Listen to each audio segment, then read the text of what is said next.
welcome to the Final Girls podcast, where we explore the intersections of horror film and feminism. This first series, we're bringing on special guests to dive deep into film and TV shows with witchcraft at the heart of them.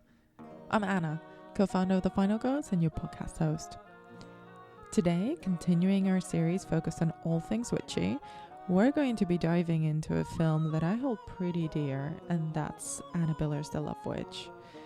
Full disclosure, and for background information, the Final Girls have a history with this film. When it was first released in 2016, we toured the film around the UK, doing Q&As with the director, hosting tea parties, and immersive events that celebrated the weird, wicked world that Anna Biller had created. The film centers on Elaine, a beautiful young witch determined to find a man to love her. In her gothic Victorian apartment, she makes spells and potions, and then picks up men and seduces them. However, her spells work too well, leaving her with a string of hapless victims. When she finally meets the man of her dreams, a detective called Griff, her desperation to be loved will drive her to the brink of insanity and murder. It's an incredibly stylized film, reminiscent both of classic Hollywood films, the fashion of the 60s, and B-movie exploitation horror. Without being very explicitly set in any particular time, it lives somewhere in between horror, drama, and satire, and it's one that definitely divides people. I'm joined in this episode by Inkoo Kang, TV critic for The Hollywood Reporter, and someone whose criticism and writing I've admired from afar for a while.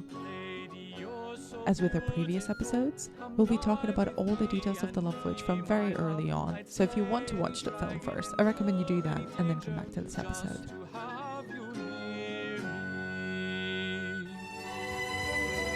Goddess, please send me a beautiful, sweet man to love me as I love him. Love me. Love me. Love me. Love me. Love me. Love me. Love me. Inkoo, thanks so much for coming on board and for picking The Love Witch. I've been really dying to revisit this film and to talk about it as well. Thanks for having me. I had not seen this movie before, even though it had been on my list for, I guess now, 4 or 5 years. So I'm really glad you created an occasion for which I have to watch the movie. And so what did you think of it? I mean, I've seen this film about 10 times, but yeah, because of previous involvement with the film and having screened it and curated it in when it first was released in the UK. But I'm so curious to hear your thoughts watching it now for the first time. So like, full disclosure, I finished this movie like 5 minutes ago. And also, I did not realize it was going to be such a, like, finish the movie and then, like, think about it for, like, an hour type of movie. So now I really rue my timing. I feel like my primary reaction to this movie is that, like, I got to, like, the 30-minute point. And then I was DMing one of my friends like, hey, what did you think of this movie? Because I could not believe that there was going to be 90 more minutes of it left. That doesn't sound promising. I feel like that really wraps up a lot of my reaction to the movie. I think it's one of those things where you can feel the, like, authorial choices so profoundly. But also it's one of those things where this is someone's, like, incredibly idiosyncratic vision, but it's just, like, not the vision that I personally, like, glom onto. And so when you have a situation like that, like, it's almost like going to, like, a one-man play or something, and you either just, like, really, really love it or you really, really hate it, just because there's just like nothing else there but like that one person's vision and force of will. And so I don't know. I feel like with a lot of movies, because I have to watch so many, like there's a slight prison aspect to them sometimes for me, where I'm just like, okay, I guess this is just like how long like I have to be here watching this movie. And that's sort of what it felt like for me. I feel like the fact that you've seen this movie 10 times means that we have incredibly different reactions to this movie. Oh, I'm incredibly excited to hear your thoughts about it because I actually completely agree with you. It is such a one woman show. I think with this film in particular, Yeah, Anna I feel like it's Diller's. sorry Yeah, to go ahead. interrupt you briefly. Like, if you look at the credits, they're kind of insane because it's written, directed, produced, edited, scored all by Anna Diller. Oh, I And know. Yeah. also, she made a bunch of the costumes and like a bunch of the like props and set designs. Yeah, It's and she just also composed the kind of the songs that they sing in the film as well, like the ones on the harp and in the fantasy marriage sequence as well. Yeah, I don't know. I feel like sometimes, you gotta there's like a reason why people outsource those things. I mean, we should sort of explain like what the film is, right, before we sort of dive too deep into it. Go ahead. So, I think that the movie takes place in the 60s. It's extremely stylized, like it's in the 60s. It felt to me a lot like a sort of like feminized version of like a Quentin Tarantino film in that it's heavily homage to like a certain era, without like in my opinion really like adding anything to like it's like a very good like simulacrum of like the previous era, but it doesn't like say anything about that era that's interesting. And so like that's where the Tarantino parallel came in for me. So I think the plot, as far as like I can sort of like figure out, is basically that there is a woman who has probably a witch. Who has probably killed her last husband, and when the movie begins, she's like in a car, she's driving down the California coast, and she all she wants is to start a new life. And basically, she just goes around killing or maybe not killing men. And she wants to fall in love and she wants someone to fall in love with her. And is basically constantly lovelorn. And I think like a big part of the movie is supposed to be that like she has these like really retrograde ideas about female empowerment, in that a lot of her ideas about female power are basically like, what can I do to get men to do things for me? So, for example, I think there's like a scene that takes place at like a strip club, and basically like the worldview of the witch world is that, and like keep in mind it's sort of like a male leader of the witches who is talking about this, as you constantly sort of like have these like cut scenes Mm-hmm. to a woman slowly taking her clothes off. But essentially he's sort of like, well, you know, if like a woman wants to have power, there's no greater power than basically bewitching, no pun intended, a man and then getting him to do anything that she wants him to do. Which is of course like a very like, I don't know, like it doesn't occur to like any of these people that like maybe the woman can figure out like what the man does and then like do it herself. Which I understand is like part of the critique that the movie is making, but also it's not that new a point. For example, women have been getting jobs for, I don't know, decades, if not much earlier. And so anyway, going back to sort of like a plot level, she eventually falls in love with this police detective who is trying to figure out the mystery of like what happened to these other men that she happened to kill. And the police detective is a bit of a misogynist. And so there's this like weird tension about like, does the fact that like her views are really retrograde and his views are really retrograde, like, is that going to actually make them like the perfect couple? Or are their like own distinct ideas about gender going to basically ruin their relationship? And also, obviously, there's the whole factor where he is investigating the murders that she may or may not have caused.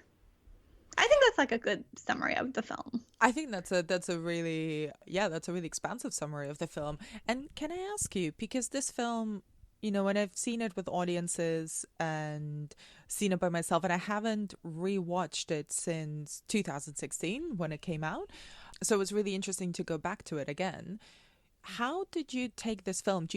Would you call it like a satire, a satirical horror film? Do you think it's a horror film, or how would you try to define it within a genre? I think that essentially you are stuck with, if you want, like, depending on how generous you want to be, you're either stuck with an anti-heroine or you're stuck with the villainess who does not realize she's the villain in her story, right? Because essentially, even if you take the tack that she was not responsible for the sudden deaths of these men that she happened to like essentially poison with her love potions. And I think like in each case, the first guy dies from technically a heart attack, and the second guy dies technically from a suicide. Mm-hmm. And so even though she herself poisons the men into falling in love with her, like they ultimately come to their demise not directly through the love potion. Yeah, that's and correct. So she has this sort of like technical out. But she's also like highly grating to be around, and she is really one-dimensional in sort of like the way that she views a lot of things. And the movie is like extremely stilted, sort of like on purpose. It's almost like watching like either like a C movie, because The Love Witch is an homage to exploitation films, or it's sort of like watching like a really bad soap opera. And so I don't know, like it's hard for me to I think that like I understand your question in terms of like how do you categorize this genre wise, but I guess the way that I primarily came to it was through a sort of like procedural mystery mode. Mm-hmm. And then basically, instead of hanging around like the detective, which is what you usually get with like a crime mystery, you're sort of stuck with like the Dexter. But who may or may not be a Dexter, but also like isn't interesting on any level, like for me. And so I guess like I'm just sort of coming back to like this prison metaphor. Yeah, so could you elaborate a little bit about what you thought about Elaine, who's, the titular love witch and both the protagonist and the antagonist of her own story? Because you mentioned the fact that she kind of doesn't seem to have too much depth, and I always found this film so intriguing because it's so deceptively wooden. Like the performance of the lead actress, Samantha Robinson, is kind of so specific. Like it feels like a throwback to both exploitation films and sort of some classic golden age Hollywood films where the acting just feels like you can almost see the set behind them, like it feels so incredibly stilted, but on purpose. But I found her, and in rewatching now, I kind of picked up on kind of things that were dropped in about her character, about like, you know, the trauma that she said she has from her ex-husband, the way that she's initiated into the coven with this sort of coven leader guy who is clearly just a lecherous old man who's like taking physical advantage of her, uh and masquerading this by kind of this quite simplistic sex magic spiel that he then gives in the strip club. So I kind of found her a lot sadder this time round, which I hadn't really picked up on in previous viewings. So kind of what do you think, you know, we wouldn't, I found her quite magnetic to watch. And you know, it's a difficult thing for an actress to carry a 2 hour long film that's made in this very, you know, love it or hate it type style. So I kind of always have to give kudos to her for carrying the film entirely on her shoulders. Yeah, I want to make clear that my objections to the character are not related to the actress. I think that the actress is very much doing a like this like very interesting, very high wire act tribute to a stilted form of acting while sort of like making her line readings interesting enough to like not actually be wooden, if that makes sense. Yeah. It's almost like this like simulacrum of wooden acting. Totally. Yes. That I think is like very interesting to watch for about 30 minutes. Like, that's great. Like, I get what you're going for. You're really good at the thing that you're doing. It's just that, like, everything else is, like, not that interesting for me. I think that the sort of it's really weird because the show that I kept thinking about while I was watching The Love Witch was an incredibly, like, very different show. This like YA Netflix drama called The Chilling Adventures of Sabrina. Yes, I know it well. And I think like the whole like I don't like Sabrina. It's like a bad show, but I've watched 3 seasons of it. It's just breaking my heart right now. And I think one of the reasons why I really stood with the show is that it was like such a compelling knockoff of Buffy the Vampire Slayer, and like a big central metaphor in both of those shows is that you have a young woman who has like a great deal of power, but she's sort of stuck in this like fuddy-duddy, gender regressive institution, and basically as much power as this like young woman has the potential to have through, I'm talking about supernatural powers, as much as like she has like all of the potential in the world to be the most powerful person in the world, there's this larger institution that is like constantly trying to keep her in her place and telling her how to use her power instead of letting her think for herself. And I think that if there was any sort of reckoning with, and so essentially with both shows, what is satisfying about that setup is that once the girl figures out that she doesn't need this like bigger institution of like old men telling her what to do essentially with her body, like she figures out a way to sort of reject them or change the institution so that they serve her instead of her serving them. And so there is this I guess like much more straightforward like feel good empowerment narrative. And I think something I found annoying about The Love Witch is that you have that same setup where you can see that she is in an exploitative institution, because the leader of like her coven or whatever is also like, as you said, like a lech, and also spouts like these like very stupid ideas about gender. But as far as I could tell, there's no grappling with it. Like, I don't think that you're supposed to take those ideas seriously. And I think as you follow the Love Witch, as you follow Elaine, you're supposed to see how, like, her belief in these ideas are not serving her in any way. And in fact, end up ruining the lives of other women around her. Such as like the one friend that she has who is like a married woman Trish. who's like husband, the Love Witch sort of takes and then discards.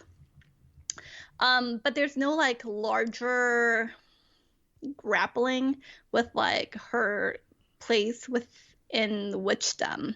And so I was like, well, then why introduce it if you're not going to like do anything with it? And how do you think witchcraft, both as a practice, which we see mostly through Elaine, and kind of that very slight painting, kind of really broad brushstrokes that we get of the larger witchdom kind of through the coven, how do you think that sits in other contemporary interpretations of witchcraft on screen, kind of both film and TV? And you mentioned Buffy and The Chilling Adventures of Sabrina already. I mean, this is what like I was trying to figure out like throughout the whole movie. You have basically what is like an allegory, right? Of like a woman who believes these very self-destructive ideas, and you can't really figure out like why she believes in these ideas. And she uses these powers, maybe not, in order to like accomplish what she wants to do.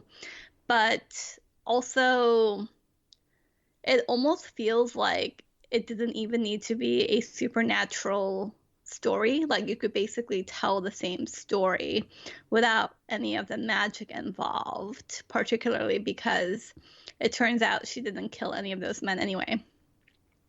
And so I was trying really hard to figure out like what there is to say about the witchiness. I think that there's certainly like a lot of aesthetic interest. There's like a whole scene where I think there's like a used tampon that gets placed into like a bottle with her urine. They call it a witch bottle. Yes. And then there's like an herb that's sort of like placed on top of it, I guess, for like, I think that's just rosemary. I feel like they kept calling it herbs, which to my American ear was very grating. But then I was like, well, like, what did the bottle do other than serve as a calling card? And so I think that if you want to make an aesthetic case for putting witchcraft into the 60s universe by making it more vintagey looking, like, that's fine. I think you get a couple of like really beautiful scenes, or a couple of really beautiful sets. One in her new apartment where she just has all of these like bottles in the background, and the whole room is like very like intensely red and purple, and it's really beautiful if you're into that. And then she goes to like a witch apothecary, and then you get like another like bottle filled beautiful scene. But I also I kept waiting for like the witch part to come in, and I guess like the one place where because I think a lot of the advice that she like both gives and takes is like stuff you could get out of like any woman's magazine, like out of that era, right? That's so interesting. So you think that there was not enough witchy stuff? Because you're right, there's very little sort of supernaturalness to it. It's very sort of herby potion making witchiness, isn't it? I don't know like what is intrinsic to the narrative that like the witchcraft is essential. like if you had let's say, just like out of a hypothetical argument, you had a character who was completely unmagical, but also just like liked putting random colored, like dyed water into bottles and then using that as like interior decoration. Like, how would this story change? You know? Oh, yeah.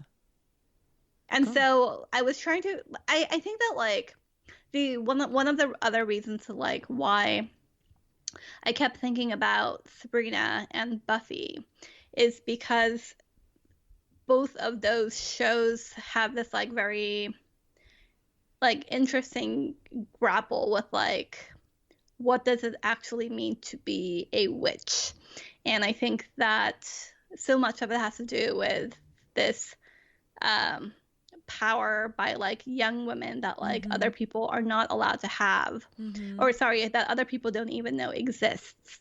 And so in a lot of ways, especially I think on Buffy, it's like the witchcraft or supernatural ability is a story about privilege, right? Like you have this special power.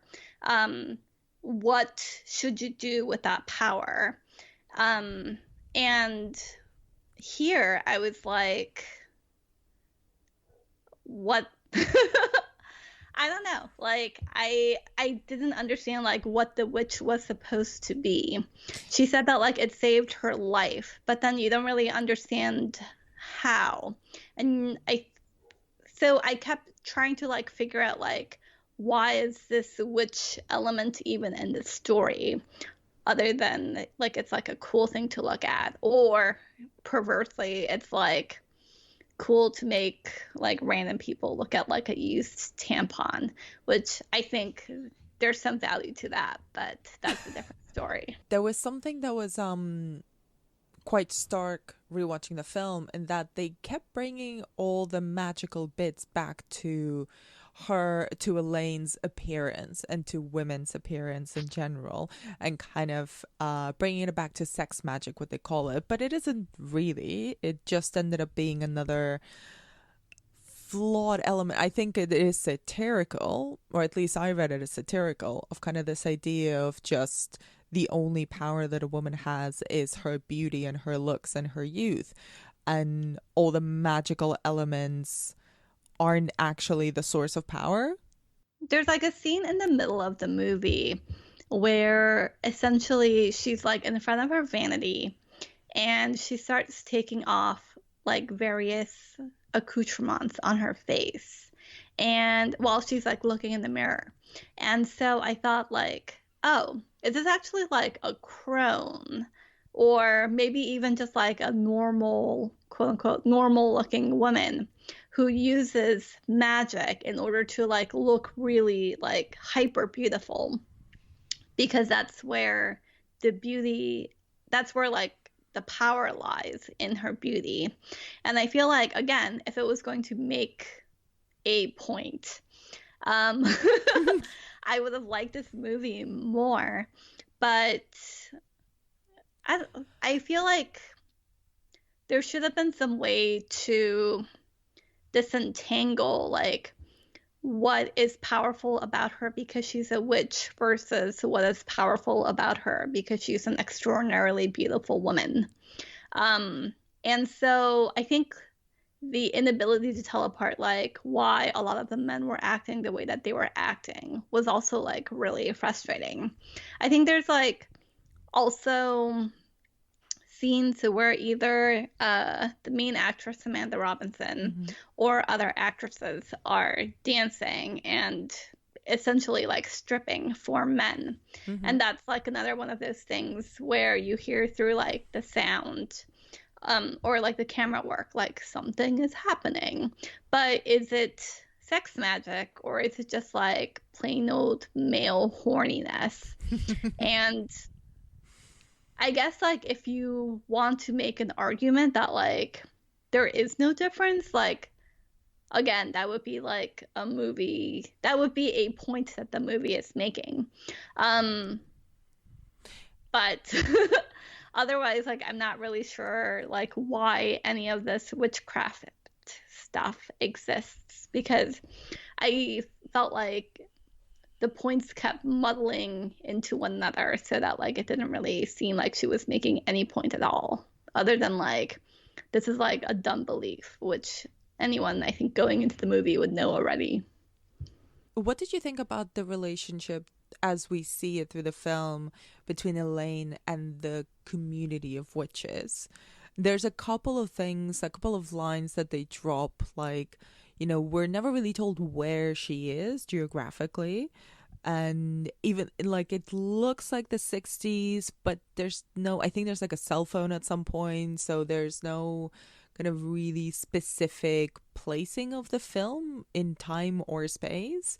But there's a line where they say, like, oh, this is not as liberal as San Francisco, but they're sort of fine with us witches being here.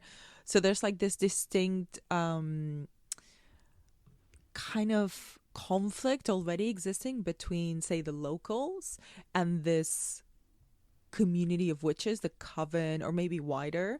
Kind of, what did you think about the way that those groups of witch gatherings were presented? And we see a couple of their rituals, like the initiation of Elaine, and then when they gather, and we get this whole monologue about how female witches are meant to dominate men to a degree through magic and beauty, and kind of it's slightly edging on it's a really confusing monologue because it's trying to push forward female empowerment, but the arguments that it's using are quite retrograde. And I wanted to kind of get your take on what you made of the witchiness beyond Elaine.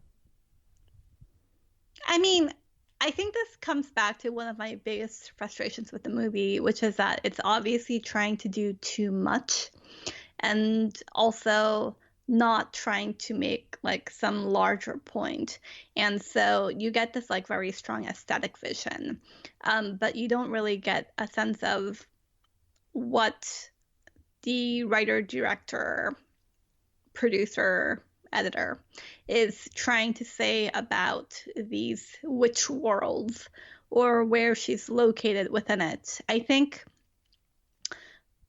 ultimately it's weird because there's like a scene very late in the movie where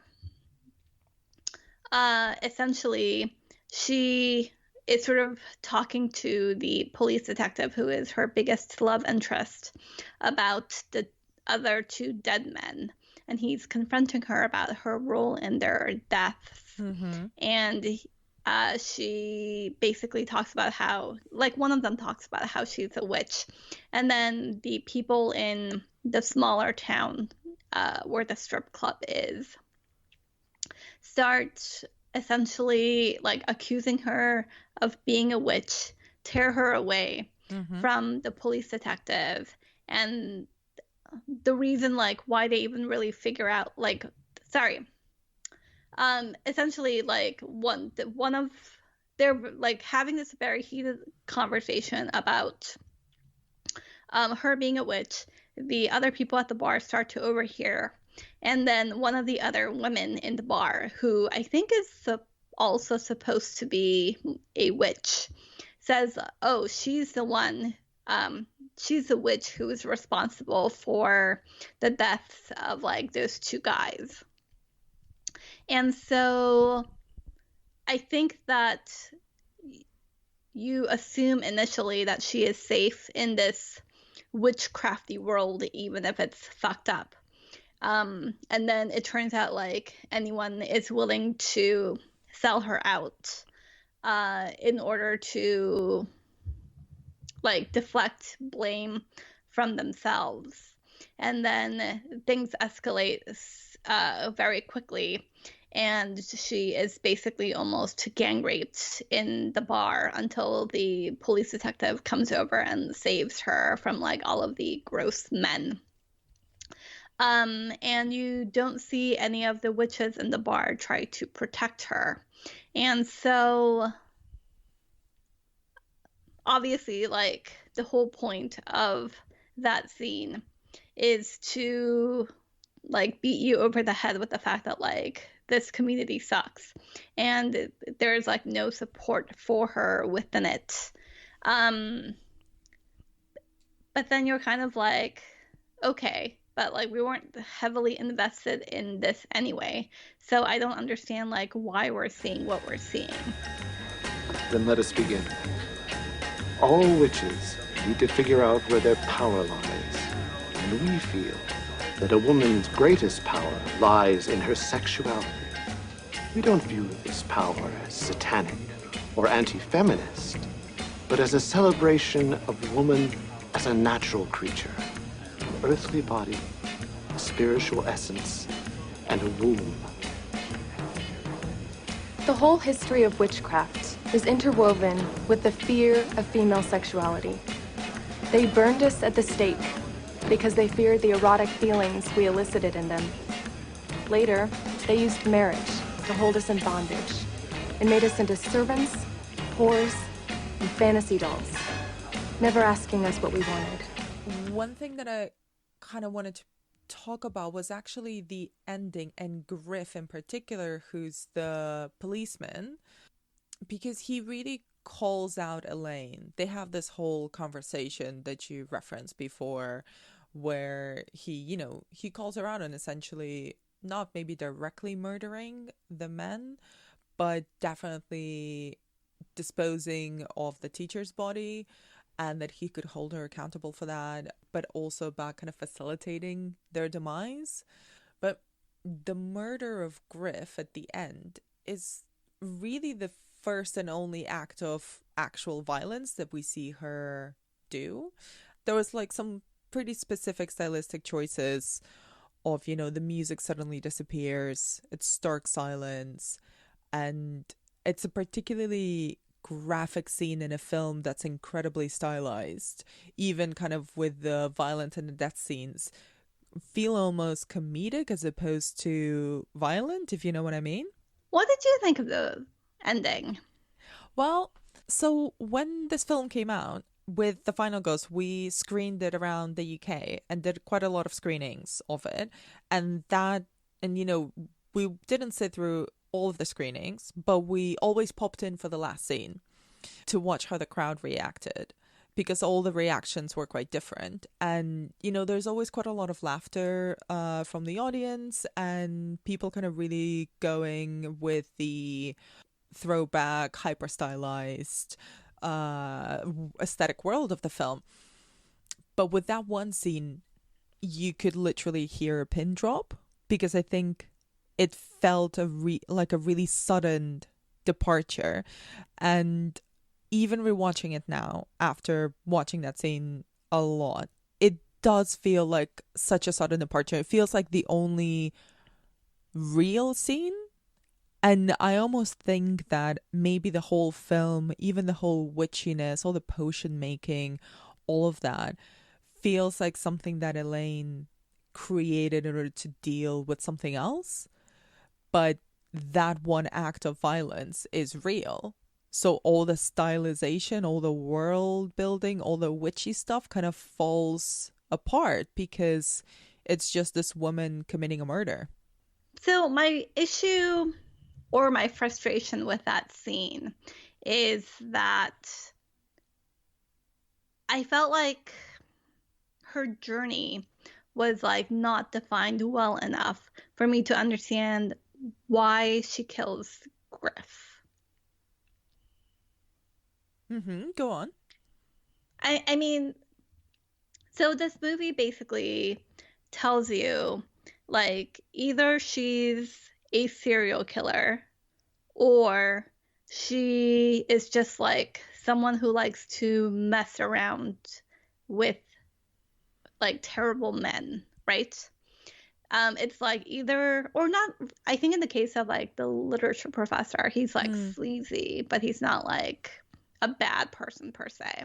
So like either she's just like a monster or she likes to flirt too much. Like it's one of those two things, which are extremely different characterizations. And so by the time you get to her murdering her, like the man that she thought she was going to marry.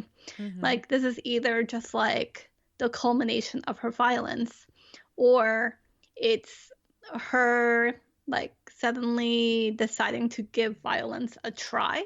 And I feel like whichever strand you pick that up from, I'm going to have like an extremely different emotional reaction. And I still couldn't really tell like which version of her we were looking at. And so I felt like the character was so ill-defined that to put this like giant anvil on like her story by the end just like made the whole thing crumple up even more, if that makes sense. I just felt like there wasn't like enough storytelling infrastructure to like build up to that scene for that scene to have the impact that I think the filmmaker intended it to have. And also I think you were talking about all of the different ways that like the scene, the violence of the scene stands out. But I think that for me, I understand where you're coming from, but also it didn't strike me that heavily, I guess. Well, I don't know. What is the point of saying that? No, that's fair enough.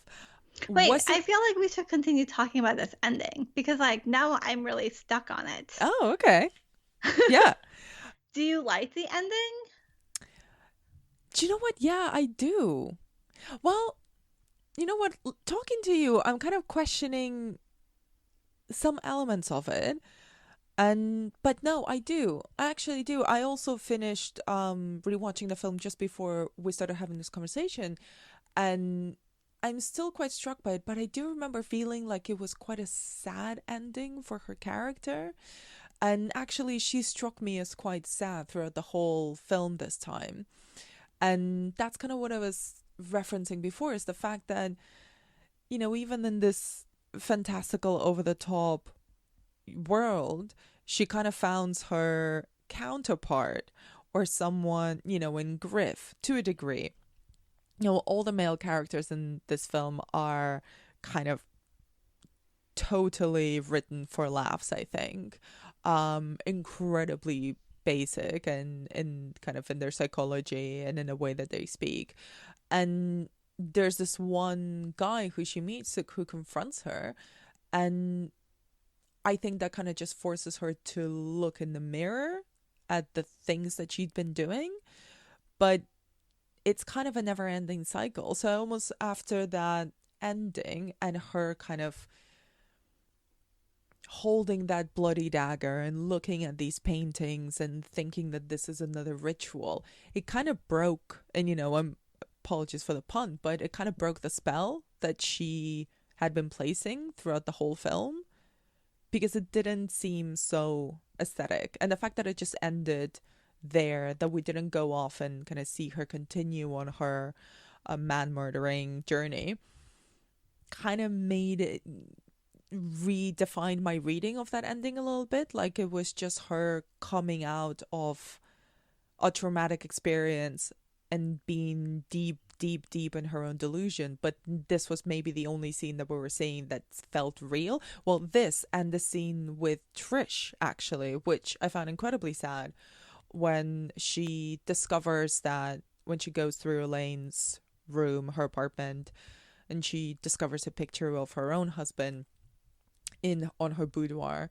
or whatever vanity that's called, and she tries to put on the Elaine costume. You know, she puts on the same type of makeup, she puts on her wig, she puts on her clothes, and she kind of really attacks her. And those two scenes were the only ones that felt not hyper stylized, but kind of coming from a human emotional place. And I can see where you're coming from kind of in your critique, but I actually don't remember having watched this, you know, watched that film a lot when it came out, having that kind of a lot sadder emotional connection to those two particular scenes. and to Trish and Elaine in that final moment.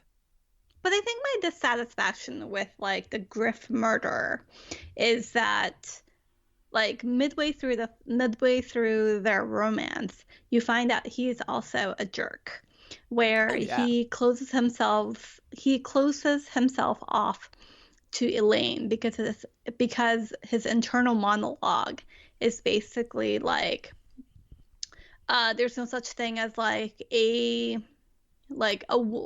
actually like fulfilling woman, or like there's no such thing as like an actually fulfilling relationship with a woman, because the idea that you want of her in your head is always going to be so much more than like any human woman ever could be. And so like as soon as you find out what like any given woman is actually like, she's going to be incredibly disappointing. And so this is obviously just like plain old misogyny, right? And so for him to be the one to deliver like the cold water to her face and say like, listen up, this is what you're actually doing wrong. Like, I understood that that's what she was supposed to be getting in that moment, but it also wasn't really satisfying, because it's basically like a misogynist yelling at a woman about everything that's wrong with her. And so even if everything that he is saying is correct, it doesn't quite feel like the moment of clarity that it's supposed to be in the film, because you know that like deep inside his soul, he is also like a terrible person who hates women. Yeah, and I think it also, you know, within the narrative of the film as well, it might even have triggered something in her, because there's this one scene which is a really strange scene, where she's sort of frolicking around on the bed in her underwear, but the voiceover of her memories are kind of these men who we're to understand are her ex-husband, and I didn't quite gather whether that was her father or the coven leader, or whether their voices were merging, but kind of a senior paternal figure. And they're all berating her and then praising her, you know, and it's implied that she didn't look the same way as we in the guys that we meet her, and then lost weight, and then suddenly she was appealing and attractive to these men, and suddenly she had value. And then the way that Griff confronts her, and yeah, you're right, it is a correct information and kind of a correct assessment of what she's been doing, but coming out of quite a despicable character. I think, in fact, all men in this film are kind of, like I mentioned before, quite despicable and very so misogynistic, it's kind of laughable. But I think there's a point also of him just waking up or restating a lot of the things that she's heard a lot from other men in her life as well. So I wonder if there's a potential reading of that kind of triggering actual violence in her, outside of all the kind of with the witchy potions and the spells and that she casts on other men, because she's trying to make them love her, but her idea of love is incredibly warped by all of these other male voices that she's been hearing all the time. I mean, I think that's a really generous reading. I think that it's also I have a lot of time reading for this film, clearly. I think it's also a very valid reading. Basically, I think that you're like recasting the rest of the movie to essentially say that it's like really about a woman who's been incredibly damaged by men. And so her incredibly warped vision of like female empowerment is to essentially get men to a place where like they won't lash out at her anymore. But like when this other one that she was like really working hard to placate ends up lashing out at her all the same, then she decides, like, she's sort of like re-traumatized and then kills him. Like, am I summarizing like your view on the film correctly? I think I have like about 6 different readings of the film. That's definitely one of them for sure. Yeah, that I kind of thought of while on this rewatch. Wait, Anna. Yeah. But like, if that was your, like, the film that you just described is so much more interesting to me than like the film I actually watched. And also the film that you just described, like, what does any of that have to do with witchcraft?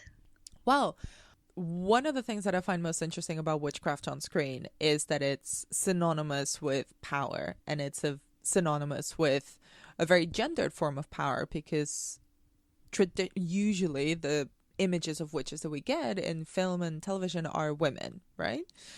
And this film, which carries, you know, the aesthetic trappings and has witch in the title, and there's witchiness kind of coming out of every single pore of it, actually the relationship that the witchcraft has with power is quite different. Like we talked about it before, it's all about beauty and sex and appealing and catering to male desires, and a very, well, traditionalist view of what men want from women and the dynamic between genders. So that's interesting to me, because actually now that kind of while we were talking, I'm thinking about Elaine as quite a disempowered witch to a degree, because she's not, you know, she's learned and she can do supposedly all of this kind of magic and potions and spells and control men specifically, but it feels like a very reductive approach to the limitless idea of power that witchcraft conjures up to me, which again is why I find it interesting, because of how it fits into other representations of witches that I've seen in film and TV. This is a kind of a broader question. How do you think actually Elaine fits into the kind of the canon of witch films? I feel like the movie is so muddled for me that it's really hard for me to make a pronouncement like one way or another. I guess that's like a bit of a cop-out of an answer. No, but I feel like if I had like a better sense of who that character was, it would be easier for me to say anything. I compared her somewhat to sort of like the Buffy, like Sabrina, like empowerment narratives, and how this film is sort of about like this like false illusion of like female empowerment, like under the guise of like within patriarchal constraints, and how like she doesn't really seem to find a way like at the end of like getting out of those patriarchal constraints, which is like fine, obviously. It's just that like if you're going to like introduce it but like not do anything with it, then I don't know like why you introduced it in the first place. I think I'm coming around on your abuse idea, but I just feel like, I don't know, like if her big main powerful gesture in the movie is like stabbing a person, like I can go stab someone, like I don't need to be a witch to do that. Well, actually, here's a question for you to start kind of wrapping us up. Do you think she's actually a witch? Honestly, I'm now questioning everything about this film. Do you think she's actually a witch in the supernatural sense? In the supernatural sense, I guess like we don't have any evidence that she has any supernatural powers, right? Yeah, pretty much. I quite like this idea now of her witchcraft being kind of in her head, because you're right, you know, the only, you know, she's incredibly beautiful and alluring to men, when we see that, but she ultimately just stabs a dude. Wah wah. You know where you actually see her supernatural abilities? Mm-hmm. In her otherworldly hairlessness. Because wow, like she does not have one single body hair in this entire movie, and that is astounding. Would you recommend that people try to seek it out? No. Oh my god. I don't know why I was expecting you to say anything else. I did talk about, like, while I was like watching the movie, I did have like very brief chats with like 3 different friends about the movie, and none of them liked it either. And so I feel like pretty confident in not recommending the movie. But I will also say that obviously it's entirely possible that like the reason why I have the friends that I do is because they share like a lot of similar sensibilities as that I enjoy. And so, like obviously not everyone is me. I just personally would not recommend it. That's fair enough. I think it's would a very. You recommend this movie? I mean, I have and I will. I think it's a very Marmite film. You can definitely not be into it. And I can also see why. And I know quite a lot of people who are absolutely head over heels in love with it and kind of take different interpretations of it. And I love that a film can create a reaction and different readings, and quite a lot of different readings, and some of them pretty out there and wild. And to be honest, I do like Anna Biller's world. So I think for me, part of it is that I do enjoy taking a peek inside her own into her universe. And I also get a lot of the I totally get a lot of the criticism against it as well, but it's a sort of film, I think, and if you look at her previous work as well, it's if you're into her voice, then you're gonna enjoy it. And I think it's a sort of film where you'll know pretty quickly whether you're gonna be into Anna Biller's world or not. Yeah, I think that's entirely fair. And thank you so much for your time and for your insight on the film. It's been really fun to discuss it and really rip it apart after so long. Genuinely. Well, thanks for having me. It's been a pleasure. And where can people find out more about your work online? So I work for The Hollywood Reporter. So generally, that is where people can find me. I'm also on Twitter at Inkoo Kang, at INKOOKANG. Excellent. Thank you so much. Thanks for having me. Poor baby. Poor baby.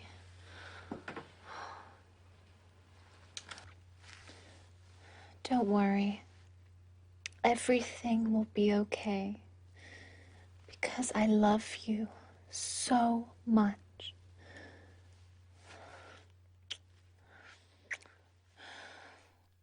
And that's it for another episode of the Final Ghost podcast.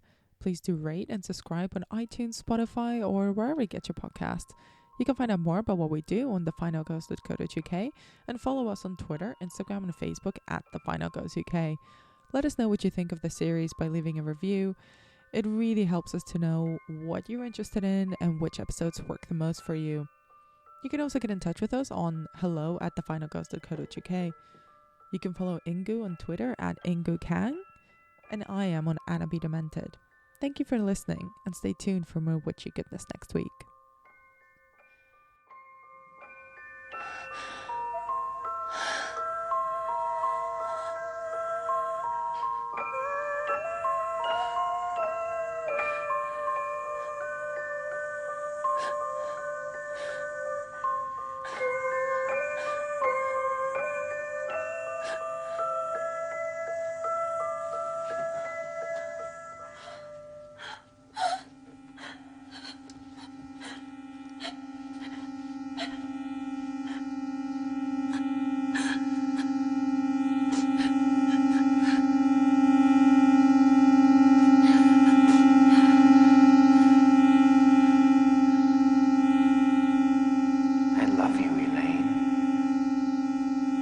love you, Elaine.